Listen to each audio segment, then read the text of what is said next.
I think different countries have different perspectives. America, with your history, with the Declaration of Independence, the Bill of Rights, you put these high up on your scale of values. In Southeast Asia, the countries do value human freedoms and welfare, but they also have other priorities and political imperatives. And if you look at the way the countries are developing, whether it's Vietnam, whether it's Indonesia, whether for that matter it's Myanmar, I think people realize that if you run a regime which does not further the welfare of your people and does not enjoy the support of your people, whether by elections or not, you're on a dead end. The Vietnamese may not have elections like you do, but they are very sensitive to ground pressures. And when an issue comes up, they have demonstrations and objections which they find not so easy to put down. Objections not just to foreign issues like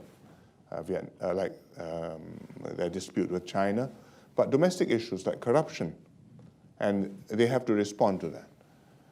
In Myanmar, you call it Burma, the previous military regime changed.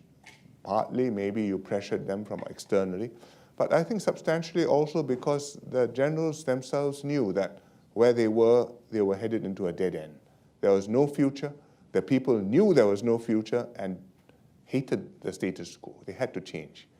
And so they're onto a new path, which is going to be a very difficult one, because when you go into democracy, new demons are let loose. Suddenly you now have Buddhist populists fighting Muslims, not just Rohingyas in Rakhine State, but Muslims in the body of Myanmar.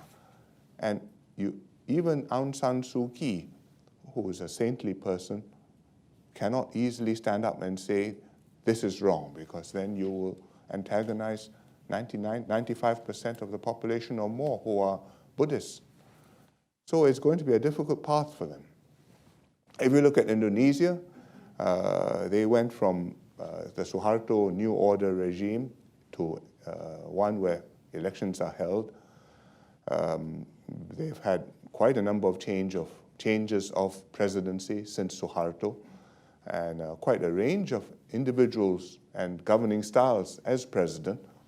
The last 10 years have been stable because with President Yudhoyono, he brought in a technocratic team and a measure of stability and predictability and restraint, which enabled Southeast Asia to be stable and not to be shaken by problems within Indonesia. And I think that has been good for the population of Indonesia, and we are grateful for that. And we hope that with this election now underway and polls going to be held on the 9th of July, the next Indonesian president will continue the good work.